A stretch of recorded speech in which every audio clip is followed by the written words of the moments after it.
Welcome, I'm Dr. JWA. Sorry, got a little bit theologically off put there, but it all comes down to the spirit behind this. It's got women in the mess that we're in, and we're trying to unravel it for them. You're dealing with unbelief in the political system that's allowed these laws to... let me give you an example to kick this off. Let me give you an example. It was the women's round in the NRL. It was the women's round. And I don't think Des would mind me saying his name, Des Hasler, but I won't say any other names in the background. Des Hasler, in his suicidal empathy, cost him his job at Manly, decided that we're going to let the rainbow people get on the jersey for the women's round. Right? It wasn't fully discussed. It was an intrusion. And can you remember Des Hasler having to get on there and apologise? And they intruded into the women. Somebody's got to remember this. Somebody's got to remember this. I'm going to bring it on. Wait a minute. Des Hasler was convinced to let the jersey have the emblem of the rainbow people on in women's round, and it was an intrusion into the women's round. This was just a micro, incremental, subtle intrusion that not many people noticed, but it cost Des Hasler his job. This is just a Sandra Sully report on it. And it was actually Pride. I remember now, it was the Pride had decided that they'd convinced Des Hasler to put the Pride emblem on the jersey. And it went really bad really quick because it was an intrusion into the women's round. I don't know if anybody remembers this, but it was a micro-incremental assault on women. Now, it may not have meant to be that, but it certainly was because they're not invited into women's space, and it was the women's round. So then Des Hasler had to apologise.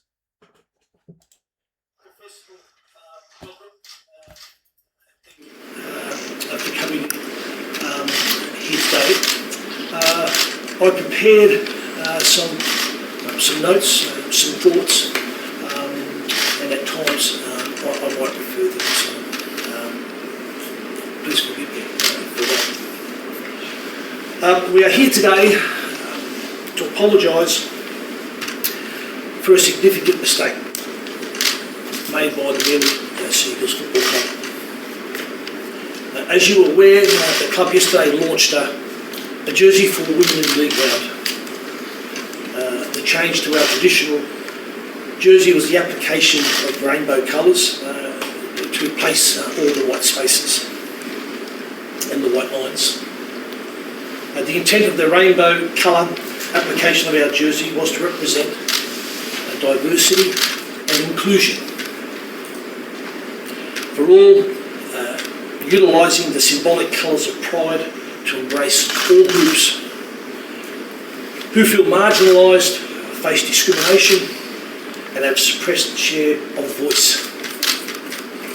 The jersey intent was to support the advocacy of human rights pertaining to gender, race, culture, ability and LGBTQ movements.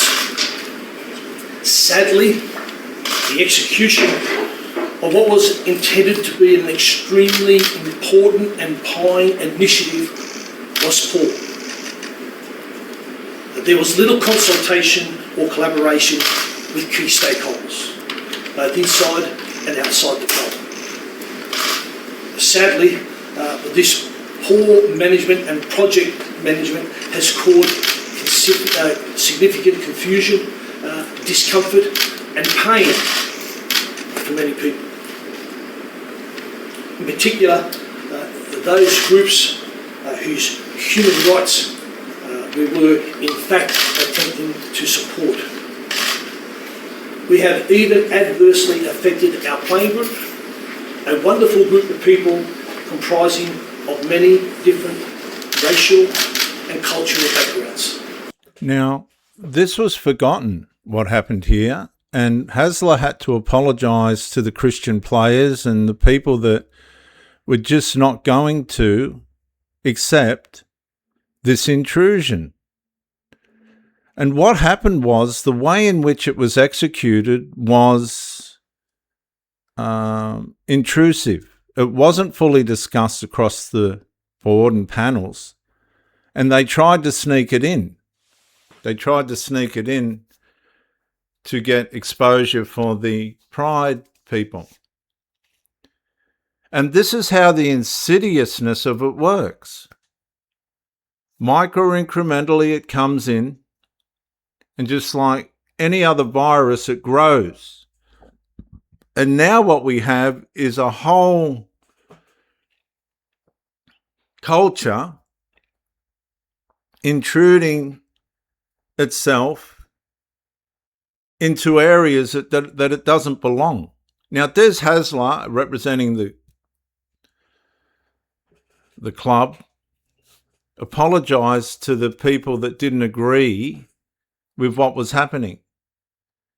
And let's get this out of the way now. I believe the government needs to compensate the people that have been abused by this and redress the whole situation. Maybe I'm getting a bit carried away, but there may even need to be a royal commission into how this happened in the first place. How did this happen? Because the Pride people, the transgender people, could have carried on quite perfectly well without any of this. But now what's happened, it's become such a... they've usurped the grace and the generosity that they were given and have begun a takeover. There's no other way of saying it. They're performing a deviant, perverted style takeover. And I'm not saying that to upset anybody, but anybody that's half civilized knows that women, by creative divine right, have an authority to be able to command privacy. And over the millenniums, we've seen what happens to women when those providential, divine rights and boundaries associated to being a female are taken down. People just make up any rules.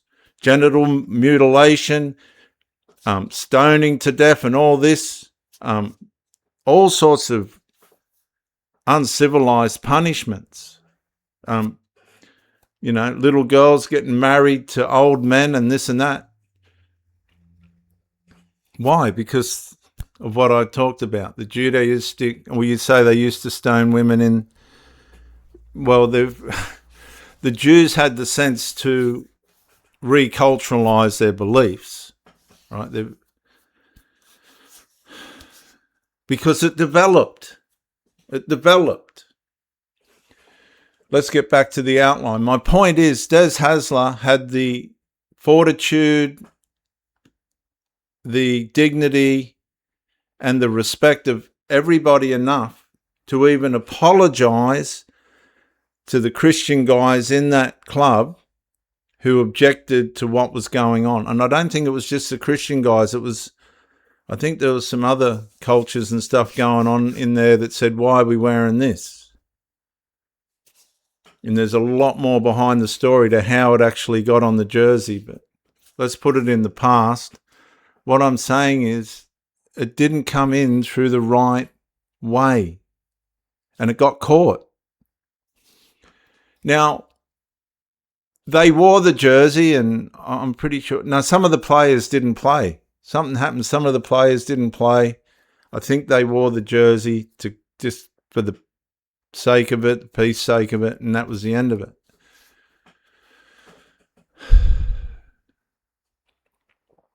Which shows us the enormity of the weight that'd be on the government if they change it, because then, well, I've spoken about it in past videos, compensation and redress.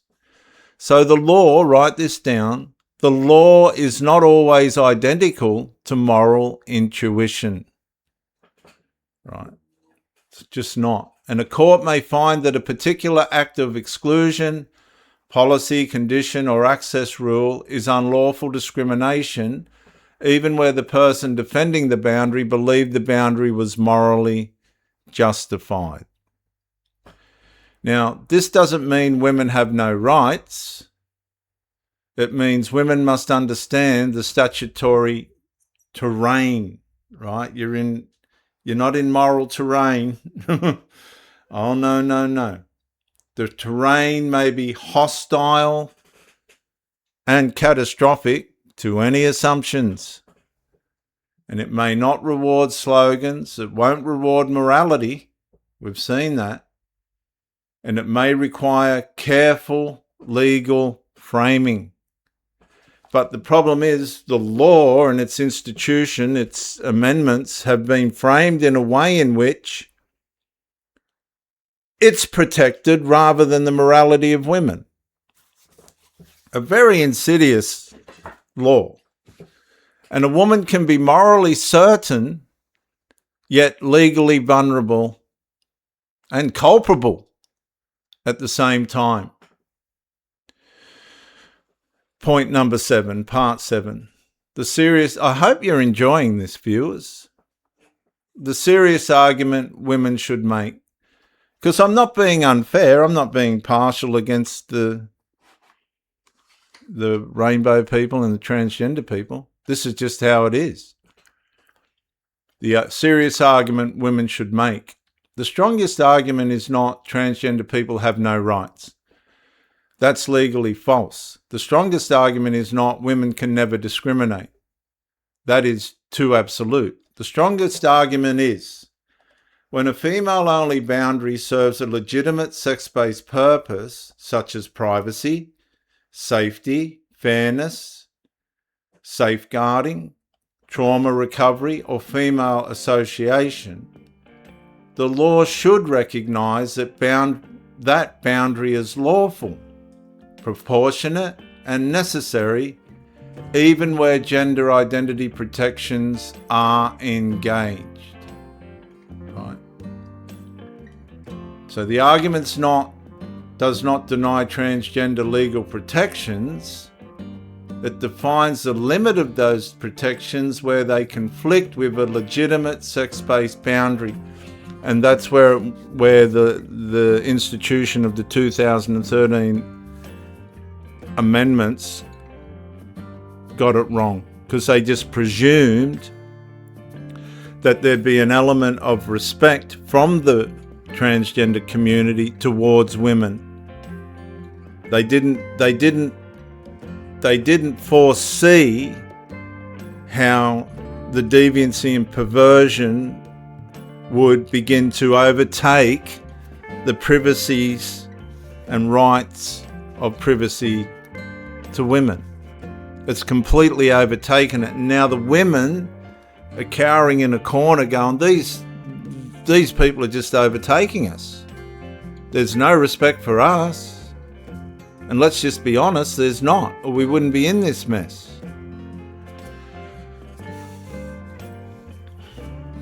So it defines the limit of those protections where they conflict with a legitimate sex-based boundary. That's the argument. This argument does not deny transgender legal protections or women's protections.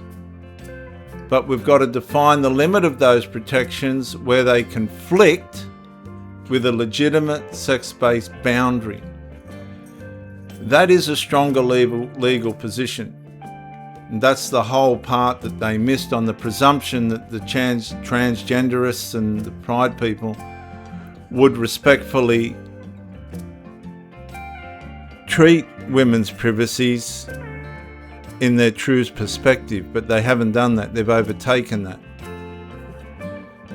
Now, it sounds less ideological. It is more court-facing, and it asks the court or parliament to examine purpose, proportionality, and competing rights. And it shifts the question from hostility to legal architecture. You see, women aren't trying to be hostile to the transgenderists and others. They're just saying, can you just respect our boundaries? But they won't. And and this makes men mad. This makes men mad. Believe it, right? It just does. And the most defensible position is not the denial of transgender rights, but the lawful preservation of sex-based boundaries where biological sex is materially relevant. And I'll see you in the next episode.